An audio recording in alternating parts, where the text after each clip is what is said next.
Alright guys, and this is it. This is the final review for the final Star Wars movie that exists. Done after this until this December. Oh yeah! Star Wars Episode 7!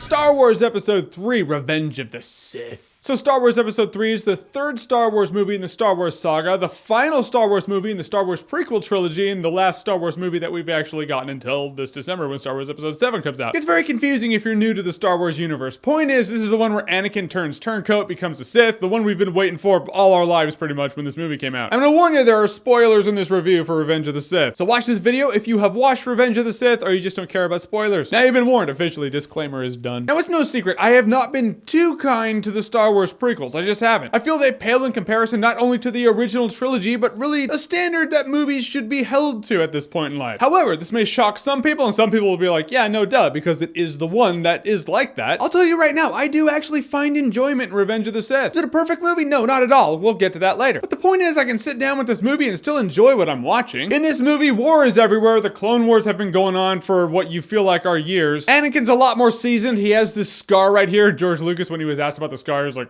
I don't know, he fell in the bathtub or something. I just thought it looked cool. Pretty much explains the mindset George Lucas is coming from for pretty much the entire trilogy. You do see in this movie Obi-Wan and Anakin. You feel like they actually have a relationship in this movie. In episode 2, you're looking at that and you're like, there is no way that Obi-Wan's gonna reflect on this brat and be like, and he was a good friend. Not at all. He'd be like, he was pretty much a big shithead. I really hope the apple fell very far from the tree. So the beginning of this movie starts out, Palpatine's being kidnapped by General Grievous and Count Dooku, which ultimately you're like, does Count Dooku know that Palpatine is Sidious? Does Grievous know Palpatine's Sidious? Is it all a ruse? I feel like Dooku knows that Palpatine is Sidious, but Grievous has no idea whatsoever because Grievous is pretty much useless. Seriously, you look at Grievous in this movie, you're like, where did this dude come from? Why is he in it? That's one of the things that bogs down this prequel trilogy. Every movie has a new antagonist. I feel like it would have been better if there was one antagonist, and you can argue that is Palpatine, but Palpatine's kind of like behind the scenes. You need a guy in the front lines causing problems, like Darth Maul, Count Dooku, General Grievous. How about that you just have one guy doing all three of that shit? It always baffled me. It was always abundantly clear that that's one of the strengths the original trilogy has over the prequel trilogy. But this action sequence in the beginning of this movie, it's like conservatively 20 minutes of the movie. I think it's around there. Seriously, 20 minutes later, I was like, oh my god, we're still here. Ultimately, so Anakin kills Count Dooku, and that's just what it's there for. I feel like you could have done that a lot smoother. So after they clear that mess up, they get back down to Coruscant, and Padme's like, hey Anakin, guess what? I'm pregnant. Which is really funny because ultimately this dude's been off to war, comes back, finds out his wife is pregnant. First question out of his mouth probably should have been, or so who's the father? And you see more mischief, you know, Palpatine's whispering in Anakin's ear like, dark side, Anakin, it's better. And another thing about this movie is that everyone goes on campaigns where I'm like, why did you go there? I mean, I wanted to see Kashyyyk in a movie for sure, but ultimately you feel like Yoda was sent to Kashyyyk, so A, we can see Kashyyyk, B, so Yoda's just out of the capital when all this shit goes down. Then Obi-Wan goes to this planet to chase General Grievous. Why? Because when the shit goes down, Obi-Wan can't be there when Anakin turns bad. And then Anakin's turn to the dark side is the most sudden shit I've ever seen in a movie, period. So after Palpatine pretty much has to scream in Anakin's ear after subtlety just doesn't work, he's like, hey, I'm the Sith Lord and I can save Padme's life because I know about Darth Plagueis the Wise, and guess what? If you piece the puzzle together, yeah, I'm the apprentice I was talking about who killed him. Anakin busts out his lightsaber and he's like, I'm turning you over to the Jedi Council. And I'm like, whoa, he's come a long way. That's awesome. Good job, Anakin. He goes and rats him out to Mace Windu, and Mace Windu's like, okay, we're gonna confront him. They all pop out their lightsabers. By order of the Galactic Senate of the Republic, you're under arrest, Chancellor. Although when Palpatine comes swinging at them with his lightsaber, you see that first asshole he kills, his head is turned like this, like, huh, are we fighting? And then he just slices him down. I'm like, why were you looking away, dipshit? Maybe Palpatine was using the dark side on him like Quan Chi, like, oh, okay, turn around. I doubt it. It just looked really sloppy. However, while this shitstorm's building, the best scene in the entire prequel trilogy happens right here. Nothing to do with fighting, lightsabers, or confrontation. It's when Anakin's looking out his window and Padme's looking out her window, and just ambient music's really eerie. And you can tell they're looking at each other, but they can't see each other. It's really good. And right here we see George Lucas does have a concept that you don't need words to say something powerful. So why he felt it necessary to put in the audio of Vader going, no, as he picked up the Emperor and Return of the Jedi to throw him over the thing, I will never never know. So after Mace Windu deflects the Force lightning back onto Sidious's face, it burns his face and makes him look like the Emperor that we knew from Return of the Jedi, which is funny because I always thought it was like Force corruption, because in most things, like you look at Star Wars The Old Republic, the more dark side you act, the more dark side Force corruption you get in your face. So, but apparently that's not a thing. So go ahead and turn off Force corruption when you play that game, because it's just not real. It's a face burn. But Anakin slices off Mace Windu's hand, the Emperor throws him out the window, and there we are. Anakin's like, oh, what have I done? Please help me save Padme's life. And then evil Sidious is all like, To cheat death is a power only one has achieved, but if we work together, I'm pretty sure we can figure it out. which makes Anakin slash Vader slash whoever he's supposed to be right now the biggest idiot in the galaxy. Seriously, right there he should have been like, I'm pretty sure you told me you know how to save her life. Are you saying you don't now? Are you saying Mace Windu just died and there's no reason for it? Okay, you show me right now you know how to save her life. Otherwise, you're going over the edge and you're joining him. I'm going back to the Jedi Council. I'm gonna make up some bullshit story about how you attacked him and I couldn't save his life, but right after you killed him, I killed you, and my God, poor Mace. As I sit on the Jedi Council as a Jedi Master asshole. So you show me right now. He looks like Anakin's totally blowing him when he's like, The Force is strong with you. makes this weird ass face. It's really strange. Then he's like, henceforth he will be known as Darth Vader. Rise. And that's part of the frustration of this movie, is that Lucas made promises that he did not fulfill. George Lucas or Rick McCollum, one of those two dudes, was like, you will find out why his name is Darth Vader and why Jedi learned to come back from the nether realm of the Force in spirit form. You will learn those two things. We learned neither of those two things. He just like, Darth Vader. And I was like, because? Rise. Because? Nothing at all. And then Anakin or Vader's like, all right, master, so what do we do now? And he was like, all right, go raid the Jedi Temple and slaughter children. He went from going, you're the Sith Lord, I'm turning you over to the Jedi Council, to, yeah, I can wipe out some kids, why not? Which is officially the biggest dick move Vader has ever done in his life that we've seen. Yeah, I know, he wiped out Alderaan. He aimed a gun at a planet, where you can argue Grand Moff Tarkin did that, but he stood there and just watched. Planet gets wiped out. Yeah, that's just plain evil. That's genocide in the highest form. A planet's dead. But it's something more personal. It's like when the Joker's like, you know why I use a knife? Guns are too quick. You can't savor all the little emotions. You feel like it's just a more evil thing to be able to take your lightsaber and hack down children. It's funny because shortly after my brother and I saw it, he was like, let me ask you this. How many Jedi Masters did Vader kill? I was like, one. He killed Mace Windu. He was like, no, the Emperor killed Mace Windu. I was like, technically he's right. None.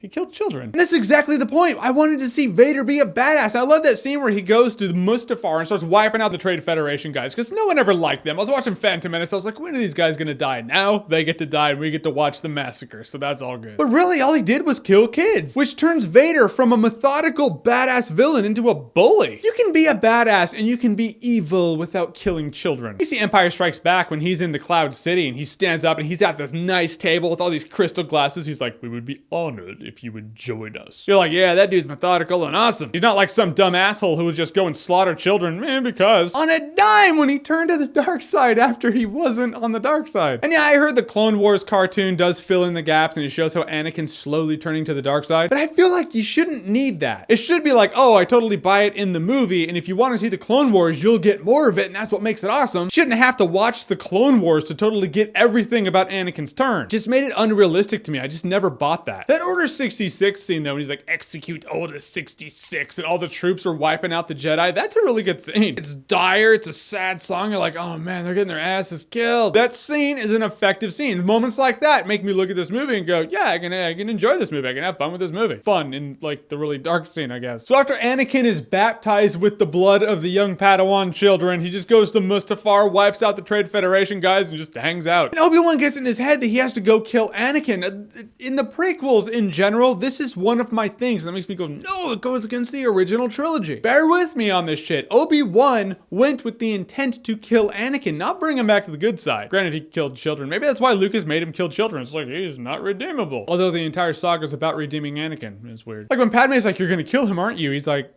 He's become a very great threat. He even tells Yoda, he's like, send me to kill the Emperor. I cannot kill Anakin. And Yoda's like, yeah, just kind of, it's what needs to happen. So he did not go to Mustafar to confront Anakin to bring him back to the good side. Now, let's look at the original trilogy. Luke went to Vader. He told Leia, he's like, I can bring him back to the good side. There's still good in him. I felt it. And through everything the original trilogy taught us, that's how a Jedi should be thinking. You don't go in there with your lightsaber lit, looking for a fight, going, hey, I'm gonna kill you. But Obi-Wan in Revenge of the Sith went to kill Anakin at Mustafar. Granted, in Return of the Jedi, he even told Luke, he's like, he's more machine now than man, twisted and evil. So he obviously looked like he didn't have any faith in him. But I'd like to think that 20-something years after the fact, old Obi-Wan has that mindset because 20-something years before, he tried to bring him to the good side. But it didn't work out, and then they got into a fight. But instead, after he's like, he's more machine now than man, twisted and evil, Luke can just be like, well, did you try?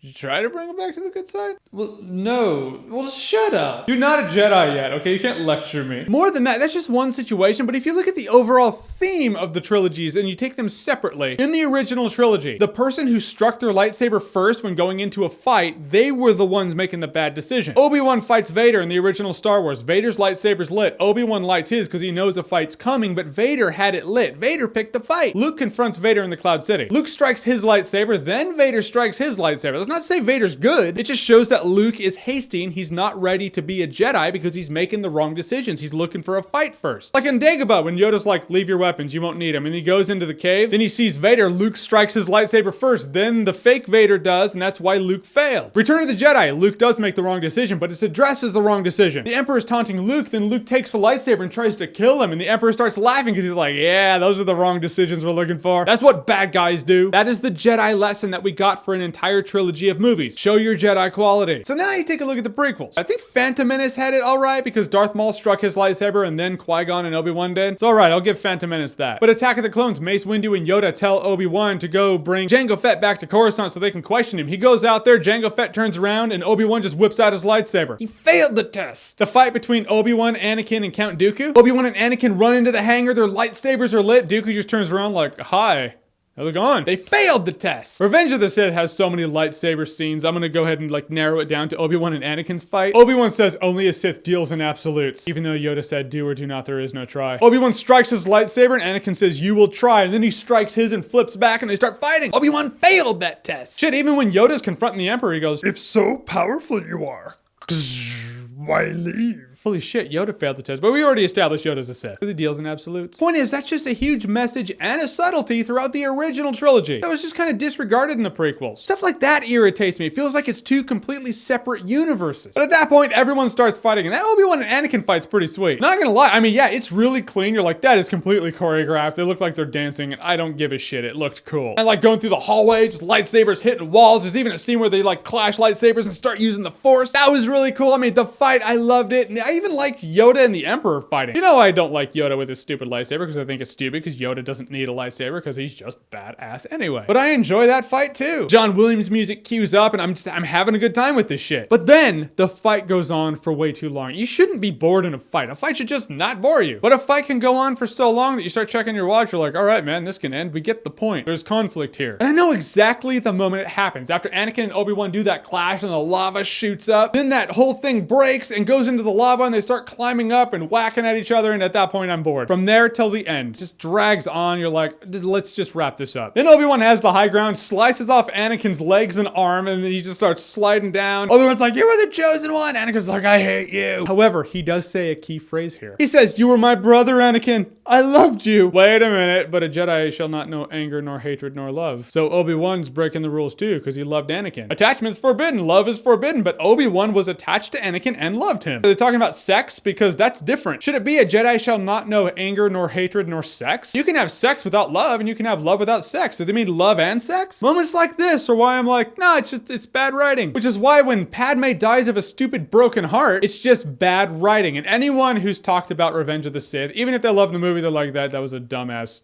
I have a broken heart, that's stupid. And there's a theory out there, I know, where people are like, the Emperor killed Padme with the Force. It's this really super secret thing. However, it's been established that George Lucas is not good at writing, and he's not good at subtlety. Doing that would require good writing and subtlety. I mean, this movie in the script still has that shitty Shakespearean dialogue between Anakin and Padme. It's not in there a lot, but it's still in there. Like when she was like, I just want to go back to the fields of Naboo. when there was nothing but our love. So in your face, like when Padme's like, Anakin, you're breaking my heart. It's like, you obviously, you have a broken heart. I mean, you're crying and shit. You don't want him to turn to the dark side. People can assess that your heart is breaking. You don't have to say you're breaking my heart. Point being, George Lucas is not subtle in his script writing. He just has to throw things in your face. So if someone's asking me if I think George Lucas is clever enough to concoct this deeper meaning, hidden message about the Emperor killing Padme with the Force, no, I would say her dying of a broken heart is just bad screenwriting, because that's where the evidence points to. Sometimes the simplest answer is the correct answer, and the simplest answer is it's just bad writing. If you disagree, awesome, you should do a video about that. This is just my take on it. And when Anakin's all Darth Vader, he's all Frankenstein, he busts out like he's Frankenstein, he goes, no! I was like, can you just have him irritated and enraged, maybe have everything crumble around him, and then, but not have him scream no. Just have him turn to the Emperor and be like, there's nothing left, there is only the Empire. The Emperor can have that shit-eating grin. He's like, yeah, let's go build a Death Star. It's spent 20 years doing it. Guys, in the end, Revenge of the Sith has problems for sure, but it does have enjoyment also. It might feel like I bitched about this movie a lot, but ultimately I can still sit down and enjoy the movie, or at least have the movie playing in ambiance, you know, like I'm playing Star Wars The Old Republic and I'm like, oh, Revenge of the Sith is right there. The Anakin Obi-Wan fight that ultimately the entire prequel trilogy is coming down to is pretty cool until it starts boring you. I wish it was a more believable turn for Anakin to turn into Darth Vader, and I wish it was a better representation of how badass Vader in his prime would have been. It has negatives, it has positives. I don't buy everything, I don't believe everything, but the movie does allow me to have fun while I'm watching it. And I'll certainly say Revenge of the Sith is a pretty good time, no alcohol required. Alright guys, so Revenge of the Sith, have you seen it? What did you think about it? Or what's your favorite Star Wars movie of all time? Or hell, Star Wars book, canon, not, whatever. Timothy Zahn fans are still out there and they're pissed. Whatever you think, comment below, let me know. And as always, if you like what you've seen here and you want to see more, click right here to see more.